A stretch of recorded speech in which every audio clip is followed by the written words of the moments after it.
Welcome to the show, everybody. My name is Mark Farzetta. This is the Farzy Show presented by MyBookie, MyBookie.ag, and it's lovely, just flat out lovely to have you along for the ride. That sucked. This isn't a difficult assignment, all right? This is a very easy assignment today. There's a couple of things that complicate it a little bit, but it's generally speaking, if you're looking for why the Eagles lost the football game yesterday, if you're just trying to dig and find the reason they won the football game yesterday, it's because Jalen Hurts got hurt. It's because Jalen Hurts was not playing in the game. 11 plays into it, bing, bang, boom, done, out, gone. See you later. That's why they lost. Kenny Pickett came into the game and played well. I evaluated Kenny Pickett as playing about as well as a backup quarterback. Without coming in and lighting the world on fire, he played well. He didn't play scared. He took shots down the field. I heard A.J. Brown, I'll let you hear it after the game, talk about how Kenny Pickett was rattled at times. That may be true, but he's a backup quarterback who has played sparingly at best throughout the season. He took shots down the field. They amounted to pass interference calls. You could say they're lucky, but still he made the right read. One-on-one coverage with A.J. Brown on both instances. He made the right throw. He made the right read. I ain't mad at him for it. At the end of the game, especially in the fourth quarter, he only hit 3 receivers in the hands 3 times. That amounted in drops. One of them, I'll go with A.J. Brown. It ended up not mattering, not being a factor, because in the next play, they were able to get the first down. Then on a 1st and 10 in the fourth quarter, he hit Saquon Barkley on a wheel route in the hands, and Saquon Barkley can't keep control of the football as he's going to the ground and complete the process of the catch and all that. And then the most awful one was Devontae Smith in the fourth quarter. Game on the line. He makes the catch. They win the game. Instead, they settle for the field goal. I still thought when they got that field goal, the defense was going to step up and the defense was going to make a stop. And then I was thinking, wait a minute, they don't have Chauncey Gardner-Johnson back there. They have Tristan McCollum back there. A little scary. And then, sure enough, Jane Daniels ended up leading them down the field to win the football game. The Eagles, I look at drops in this game. I look at the fact that they got 5 takeaways in this game. And of those 5 takeaways, watching the game, and this doesn't include really 6 turnovers when you consider turnover on downs, like the first possession of the game, where the Commanders were stopped by Jordan Davis and Josh Sweat on a run up the middle, and then they come down the other way. The Eagles do with Saquon Barkley, 19 yards, 13 yards, touchdown, 7-0 Eagles, with Jalen Hurts in the game at that point. And then after that, I thought, oh, they didn't get anything after the turnovers. They didn't get anything from the turnovers. They got 13 points from these turnovers, and still managed to lose the game. That's something that really jumps out at me. Obviously, the Jalen Hurts injury, number 1. Number 2, Kenny Pickett playing well, but still not being able to capitalize thanks to guys like, again, going back to Devontae Smith dropping the football. What I was saying on postgame yesterday with Seth and Derek Gunn was, this is an obvious thing to me. When your quarterback leaves, when your quarterback is out of the game, everyone that normally plays great has to take even more of a step up, whether that's Saquon Barkley, whether that's A.J. Brown, whether that's Devontae Smith. Everyone's got to step up across the board. There is no way in hell, even with 5 turnovers I'm looking at, that Devontae Smith and A.J. Brown shouldn't be able to be the difference in the ball. Saquon Barkley shouldn't be able to be the difference in the football game. There's no way that those guys are dropping those balls. There should be no way that happens when Kenny Pickett's in the ball. Everybody has to rise to the occasion. Everyone's got to pick up Kenny, unfortunately. Now, when I let when I let Kenny Pickett to come in and just absolutely dominate and be like, oh, wow, they're just look at him. He can just manage a game and the Eagles can win. If those guys make those catches, that's what I'm thinking. If Kenny Pickett could just be the game manager, a strict game manager, an old-fashioned game manager. Not what people talk about with Jalen Hurts as if to put him down, but a guy that's just not going to hurt you, a guy that's going to make the throw.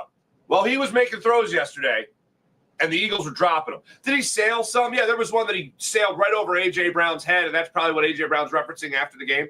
But other throws were there. He played good enough to win this football game yesterday. And it was other guys that let you down. But, again, let's not complicate this. Jalen Hurts stays in the ball game. They win the ball game. Jalen Hurts stays in the ball game.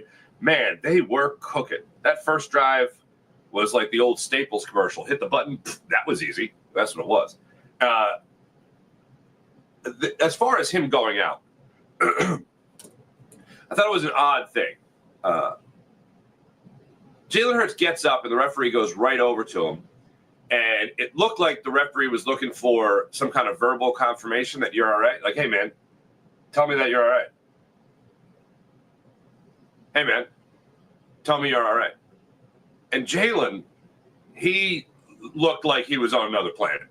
I mean, when he got up, Seth and I both looked at each other. I was like, that's not good. Like, his lights are on, nobody's home type of thing. So the referee's asking him for some kind of verbal confirmation, and Jalen just goes like that. I don't know if you've ever been hit in the head really hard, but this is easier to do than processing words to say, which is why they want a verbal confirmation. So Jalen's walking to the huddle, and they're like, yeah, no. And he goes to the sideline, goes to the tent, comes out of the tent, helmet on, looks like he's about to go in the game. You're like, oh, thank God. And then you're getting the reports, and then you hear it later from Pam Oliver during the broadcast that Jalen Hurts has been escorted back to the locker room for further evaluation. And I'm like, not good. And then it took like almost a quarter and a half for anyone to acknowledge whatever the hell was going to happen with Jalen Hurts. And I'm like, is he coming in? And I'm like, well, it's just taking long, so there's no way he's coming in. There's no way. So he stays out of the game, and it's the Kenny Pickett show, which did not go well. Look, I know some people that have been in my position. I'll say that I share a position with as far as whether or not Jalen Hurts is a good quarterback. I think he's a very good quarterback. I don't think he's played phenomenal this season, but he's been a great winner this season. It is so beyond stupid to me. It's so beyond stupid to get into the comparison of Kenny Gainwell Kenny Pickett versus Jalen Hurts. Like, that to me is not a thing. It's Jalen Hurts, then it's a huge gap, and then it's another gap, a couple other names, another gap, and then Kenny Pickett. Okay, so I'm not getting into the comparison of the two. I'm not Jalen makes that throw. Like, of course he makes that throw. But the only thing that I will say that it all compares the two is if Jalen stays in the game, they win. And I didn't need to see this game to go, oh, if Jalen wasn't our starting quarterback, I would really miss him. I did not need to see this game. And there's a couple of things that really jumped out to me as far as not having Jalen in this game. And one thing that really jumped out was the amazing difference in the run game without Jalen Hurts. And I know some people, even when it was Jalen to Gardner Minshew, for instance, people would say, it doesn't really affect, right? You saw the effect here. When you would see the read option, and there was one play in particular that really jumped out to me, and that was the 3rd and 1 before the Eagles kicked the 56-yard field goal and missed it before halftime. They lined up with an RPO, and on the 3rd and 1, Kenny Pickett put the ball in the belly of Saquon Barkley. Now, at this point, the mesh point, as it's known, you have, I think it was Frankie Louvu, who I was telling you about on Friday, who was assessing the situation. And instead of, if Jalen Hurts is there, taking that second, that half a step to try to figure out what's going on, who's getting the football, he's like, Kenny Pickett ain't keeping this ball. And he goes right after Saquon Barkley and bang, 3-yard loss. If Jalen Hurts is in that game, he takes that half step. And Saquon Barkley, he takes that half step to wait and assess the situation. And then you have Saquon Barkley able to get that first down. And that was a very common theme throughout the entire second half when Saquon went from averaging like 9.3 yards per carry to 2.2 yards per carry. So that's the difference in Jalen Hurts when you have him for the run game. Nothing to do with the pass game, but just the run game in particular. This loss to me, I will say overall, it's one of those, and there's not many of these throughout the year. But you know what? While I'm on the subject, Saquon Barkley talked about what they were doing without Jalen Hurts in the run game. Here he is. They were kind of loading the box. We get it each week. The dynamic of Jalen definitely helps, though. But it kind of, in our situation, a lot of things that we do in our run game is designed with Jalen. So if it's kind of hard to continue to run the same stuff when he's not in there. So we had to adjust. They did a really good job, and we just didn't make the plays that we needed to play. Yeah, certainly noticed the box being stacked a hell of a lot more. Like daring Kenny Pickett to beat you. Talk about how things changed overall. Stack the box. Yeah, go ahead and throw it. Bet you won't have as much success. And unfortunately, they didn't. They had to put the ball where it needed to be in crunch time, and unfortunately, it was not corralled by the receivers. Now, this is the type of game that it doesn't scare me, worry me, concern me with how good the Eagles are, but what it does do is make me concerned about the future. Like, I didn't wake up today being like, I can't believe we lost the Commanders. No, if you tell me Jalen Hurts is not playing in the game, I feel like they lose that game. That's very simple. The fact that they were still in it, the fact that the defense got you those 5 turnovers throughout the game, you're only able to cash them in for 13 points. All right.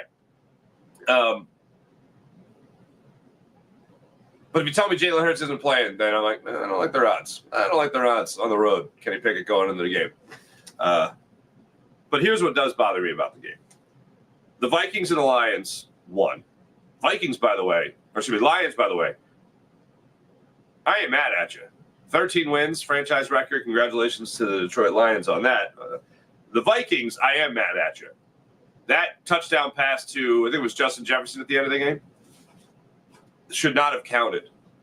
If you guys watched that game, just know, if you didn't watch the game, I should say, just know that the Vikings got, the Lions, no, Jesus, Mary Joseph, the Vikings got extremely lucky. There was a hands to the face by their left tackle there that was not called. And it was blatant. It wasn't subtle. And it was a touchdown pass. It was a 1st and 10. And they were driving. But that particular play, I went, wait, they didn't call that? That's insane. We thought the refs were bad in the Eagles game. And they were, don't get me wrong. But I'm not going to go into a refs suck. Well, maybe later I will. Because I don't know how Chauncey Gardner-Johnson gets his helmet ripped off, and the guy who did the ripping did nothing, but the guy who did the talking got everything. But anyway, so the Vikings won, the Lions won. So the Eagles' pursuit of the number 1 seed in the NFC got a lot more difficult. So that's one thing that bothers me. In relation to that, that means that the Eagles could still very well look at Week 18 as if it doesn't matter and sit Saquon Barkley, who yesterday getting 150 yards, he needed 140 per game over the last 3 games to break Eric Dickerson's record. So he got 10 yards over that mark, so that helps him out a little bit. But if that last game doesn't count, then I don't see the Eagles just playing Saquon Barkley for the sake of going for the record. Now, the record is not nothing. The record would be awesome. I would love to see the Eagles get it. But if it's one less game Saquon Barkley has to play, then I am fine with that. Because all in all, what really matters is getting into the postseason healthy as possible, rested as possible, and in the best possible position to win. Because ultimately what matters is winning a Super Bowl. But if Saquon is 100 yards shy in that final game, 120 yards shy in that final game, yeah, no. Maybe if he was like 10 yards shy. But anyway, so that's what bothers me about this game. It's nothing with right now as much as it is the future. Lions and Vikings winning, Saquon's record. Don't know about Jalen's status just yet. When Nick Sirianni was asked about him after the game, I haven't talked to the doctors yet. I got nothing. I haven't seen anything from Adam Schefter this morning when I woke up. It was the first thing I checked. So nothing so far with Jalen Hurts, so we don't know his status just yet. The other thing, again, for the future, and this is not the near future, it could be if you see him in the playoffs. Jaden Daniels is the real deal. Look, we've seen phenomenal rookie years before, and then we've seen things fall apart.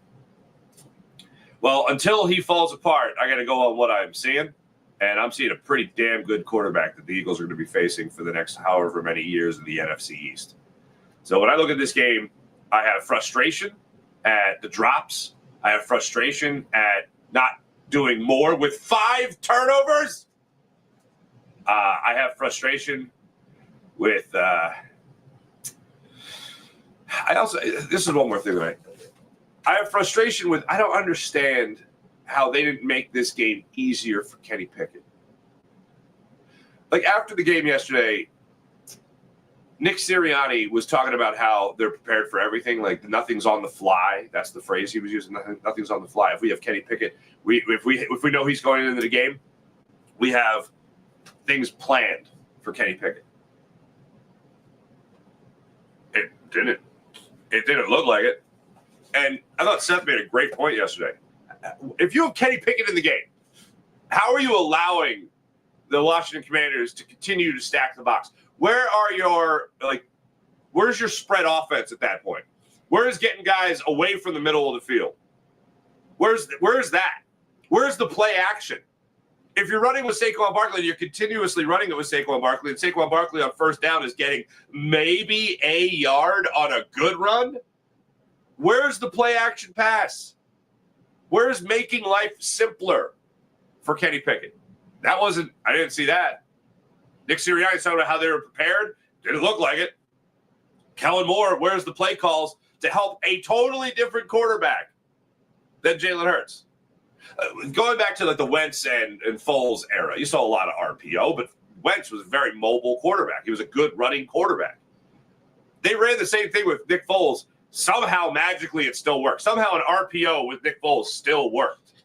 But in this scenario, I don't understand how things didn't change substantially going from Jalen Hurts to Kenny Pickett. Now, I know you're not just going to all of a sudden have a new style of offense, but I'm not talking about like, oh, now we're going to go to a strict West Coast offense. No, where's the spread offense? Where's the play action?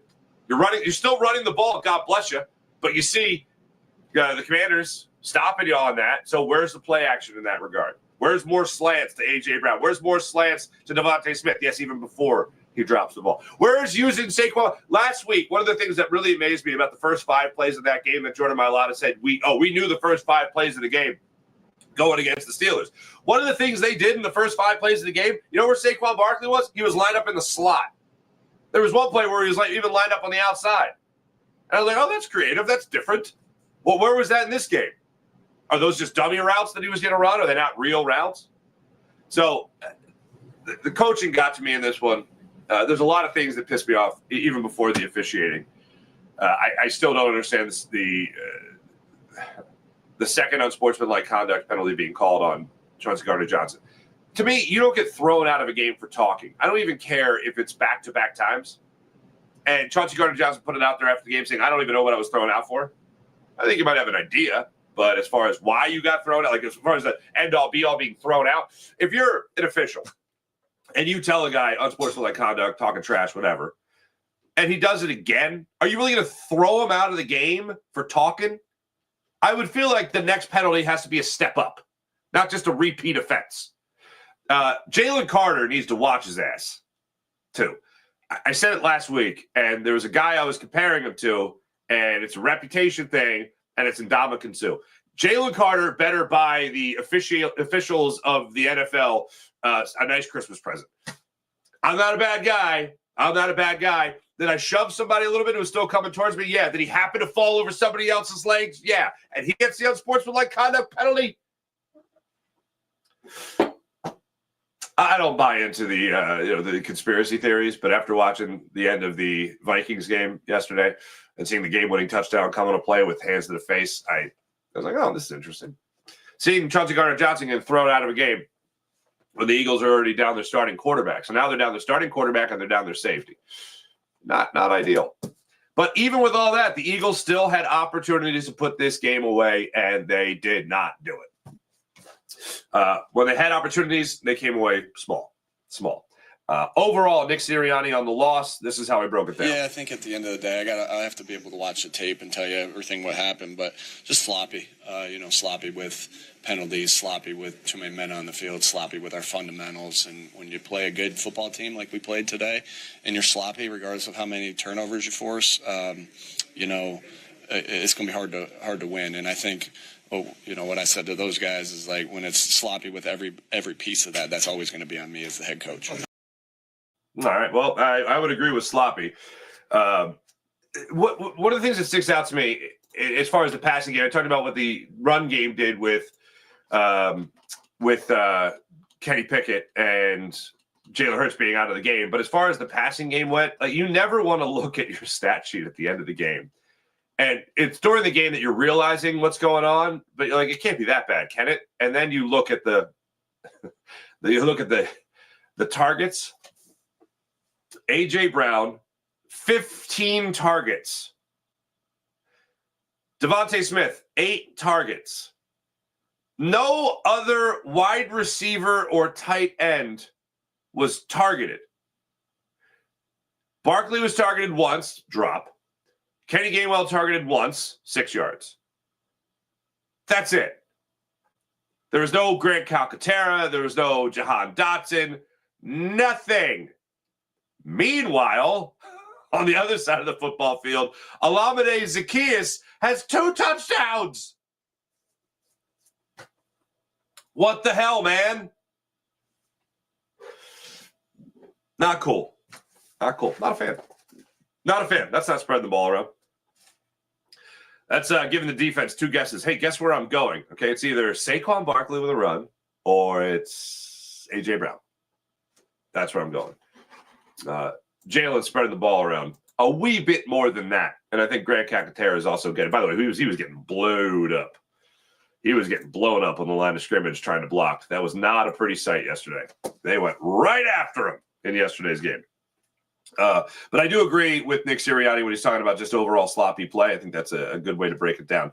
As far as the unsportsmanlike conduct penalties, there was the big to-do at the end of the Steelers game with Jalen Carter and Nick Sirianni. Nick Sirianni trying to talk to Jalen Carter after his unsportsmanlike conduct penalty at the end of that game before the Eagles had their 10.5-minute drive. And then 3 unsportsmanlike conduct penalties in this game. 1, Jalen Carter, and 2, to Chauncey Gardner-Johnson, leading to C.D. Deuce's dismissal in this game. So Nick Sirianni was asked about whether or not he is driving the point home, that you have to be on your best behavior. About those kinds of things, and how do you get that fixed? Yeah, we talk about everything. We'll talk about it again tomorrow. We talked about it on the field right there as it happened. Again, if it didn't get fixed, though, that's always going to be on me. They got to be better in those scenarios, and I got to be better in those scenarios to help them. So again, we look at this as an opportunity to get better for them because we know we need to. We know we need to get better from the things that we messed up today. All right, go get better. All right, we'll go get better at those things, and you got the Cowboys coming up here and. Maybe a week of practice without Jalen Hurts and Kenny Pickett and getting a week of practice to make things better. I don't know. Cross that bridge when we get to it. But right now I'm dealing with this. But yeah, I just don't understand how you throw a guy out when one guy is throwing the helmet off of a player in this day of safety, right? Safety is very important. You already have a guy out with a concussion. A guy throws a helmet off another player and he gets nothing. That is absolutely bananas to me, man. That is B-A-N-A-N-A-S, bananas. As far as Devontae Smith goes with his drop, just to put you in that scene, Eagles are trying to get something done in that fourth quarter. You've already had the big drop on the 1st and 10 to Saquon Barkley. Now, the way that went down was a 1st and 10 on the Eagles' 47-yard line. Kenny Pickett throws the wheel route to Saquon. Saquon's got Bobby Wagner in coverage.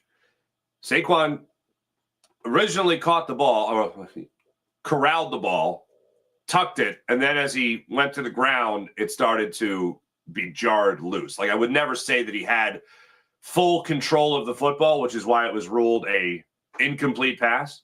But on that 1st and 10, excuse me, I think he gets down to about the Eagles' 30-yard line, or excuse me, the Commanders' 30-yard line, 25-yard line, around that range.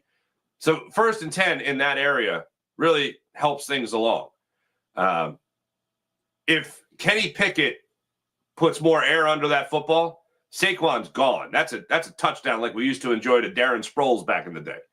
But Pickett put it in a position to be caught, and it wasn't caught. So in this scenario, I'm going to put it more on the receiver than I am the quarterback because, again, I don't expect big things from Kenny Pickett. The fact that he just would have completed it would have been enough for me. So that leads to an incompletion. Then it sets up a 4th and 7. This is one that the Eagles are able to convert. Now, on the 3rd and 7, on the previous play, Kenny Pickett sailed the throw over A.J. Brown. On the next throw, he put it right in the belly of A.J. Brown for 15 yards. Exactly what you want to see. And A.J., I think this was the play where A.J. kind of went down. Yeah, 6:10 left in the game. A.J. kind of went down gingerly, which I thought was weird. There's 2 weird plays at the end of this game. One was here with A.J. Brown, and I didn't know why he went down gingerly. I thought, oh, maybe he got his feet tripped up. He didn't. I don't know if he was trying to burn more clock or what the deal was, but I thought, you got to go, baby. At this point, the Eagles are down 1 point. You got to go.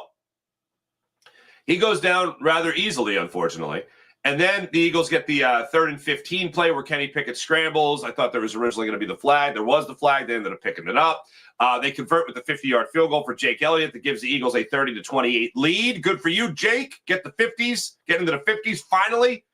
So there was a couple of miscues there on that drive there in the 4th quarter with 9 minutes remaining when the Eagles got the ball. They give the ball back with about just under 4 minutes left.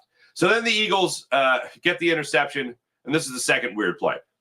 Reed Blankenship comes up with the interception at the 3:06 mark in the 4th quarter. Eagles are up 2 points. Reed Blankenship had room to run, and he had a nice little return here. Ended up being 28 yards on the return. Could have been a hell of a lot more. It looked like he had 2 guys out in front, and everyone just stopped playing, like they just expected him to slide and go down. Keep going. In this situation, put more space between you and the commander. Hey, look, they got timeouts. There's the 2-minute warning. You keep running. This was not a situation where, the smart play is to just get down. No.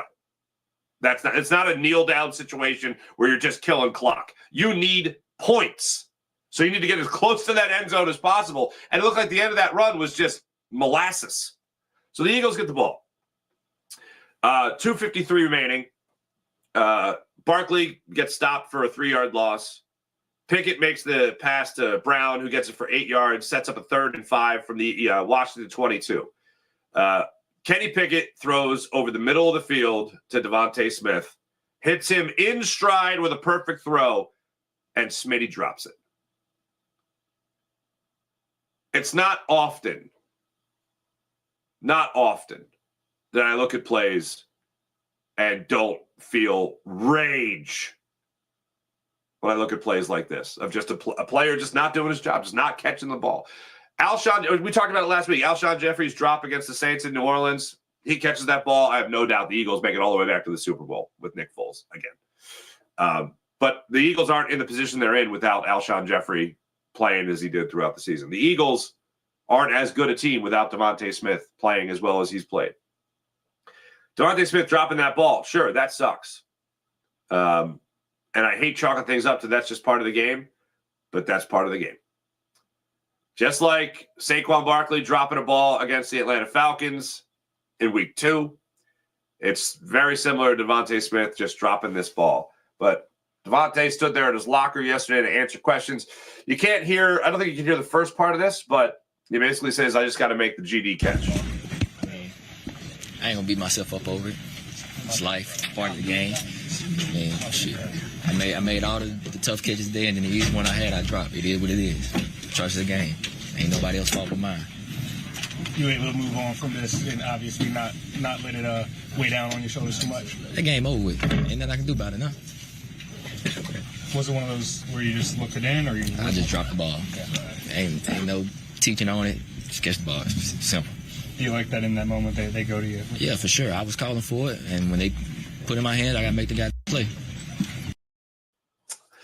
I agree with everything he said. I love what he said. I think this is the best version of accountability you can have, like the highest version of accountability you can have. Like he can't explain it. And I understand the question. It's not a weird question. It's not an illegitimate question. It's a good question. Like, did it look it in or anything? But Devontae Smith's just like, no, man, I didn't catch it. People talk about, I ran before I had it. I didn't look it in. I was distracted at the last second.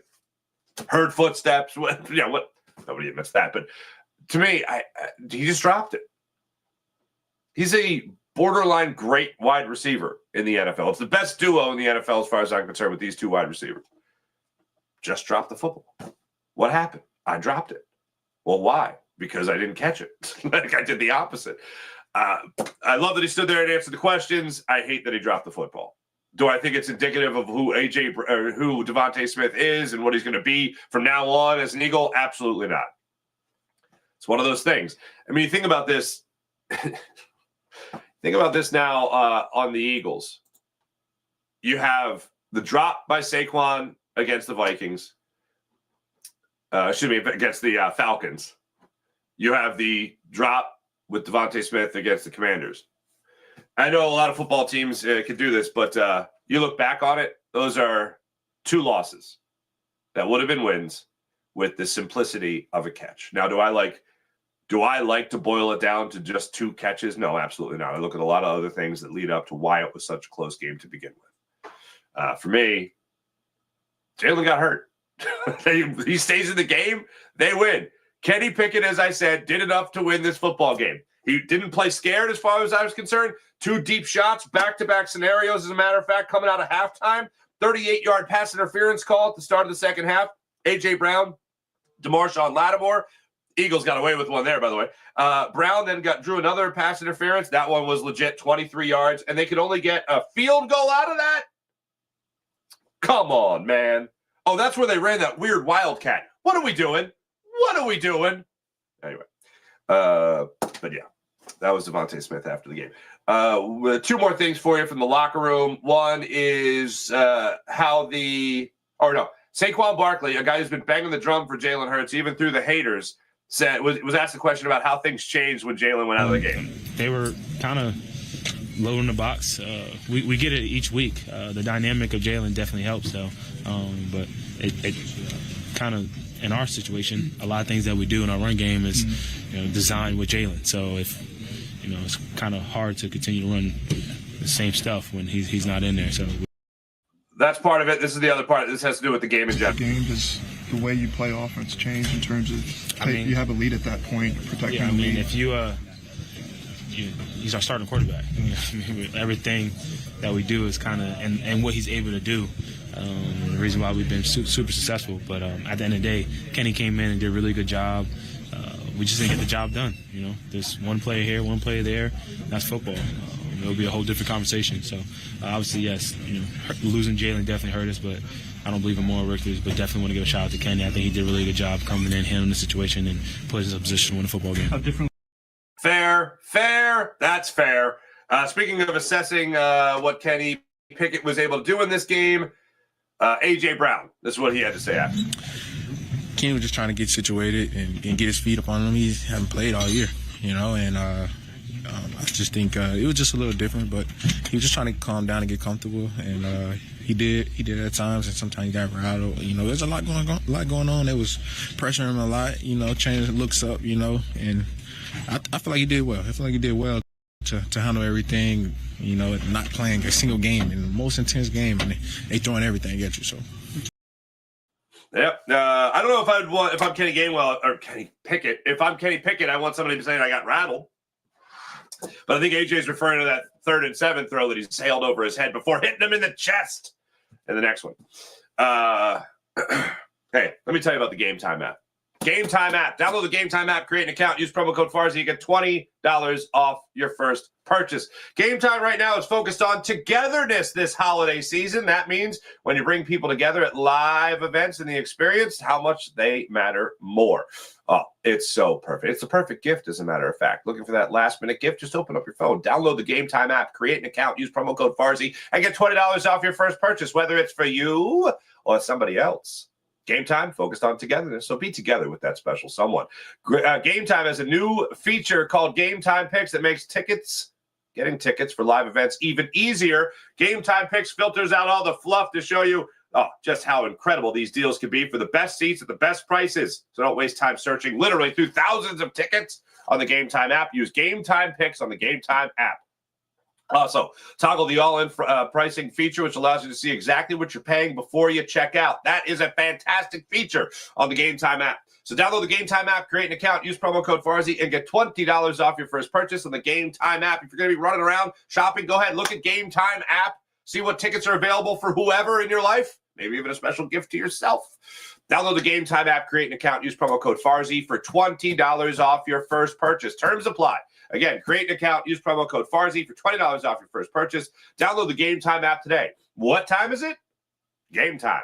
How about PHL Sports Nation, Philadelphia Sports Nation, enhancing your Philadelphia sports fan experience across all social media and blogs? That's PHLSportsNation.com. Before I get into the chat check, just one more time, Nick Sirianni on the overall play of the season. I think at the end of the day, I have to be able to watch the tape and tell you everything what happened, but just sloppy, sloppy with penalties, sloppy with too many men on the field, sloppy with our fundamentals. And when you play a good football team like we played today and you're sloppy, you're going to lose. That's the way that ends. All right, let's get into the chat check and see how you wonderful people are doing on a fine Monday morning. Wine Niners Wine, hello. Good morning, tough loss. I'm not going to blame the refs, but they did suck yesterday. Put it that way. James Alexander, good morning. Jalen Hurts injury changed the momentum. Chauncey Gardner-Johnson getting tossed through off our defense before his 5 turnovers and should have won the game. I concur. Ross and Found, great name. I'm just glad we got that out of our system. One way to look at it. Commanders won the battle, but we'll win the war. Love that phrase. James, after my TV service went out, I have Fios. Sorry to hear that. They don't have great TV service. Well, add that to the list of things that sucked. Hurts sucks compared to Daniels. No. What? April, what's going on? Tony, hello. This isn't WWF. We lost more than you know yesterday. We aren't a Super Bowl team. I totally disagree. I mean, without Jalen Hurts, no, you're not a Super Bowl team. With Jalen Hurts, you are a Super Bowl team. Jazz Fusion. Great name. Again, when this ride ends sooner than expected, coaching and quarterback play will be two of the three reasons why. April, this should shut up all the people who said Jalen is an important piece of the puzzle. That I hope so. Robert Bagato, what's going on? The NFL script writer. I saw this all throughout yesterday. Script this and script that. I don't believe in that. Charles Dead, but if I did, yesterday would be a good example of it. Charles Dead, what's going on? That play with Saquon throw to Smitty was wild. Yeah. Oh, Minnesota, they do have a tough road ahead. Yeah. Sean Gillespie, what's going on? Pickett. Even though Pickett was garbage, we could have stole. I don't think he was garbage. Again, guys make catches. He looks okay. Repeat of the first Washington game. They couldn't stop them from that. From the last touchdown. Yeah. Except that was garbage time in the previous game. Woody Buzz. Pickett has small hands. Small hands. Dirty D. Smitty catches the third down ball. We win. I concur.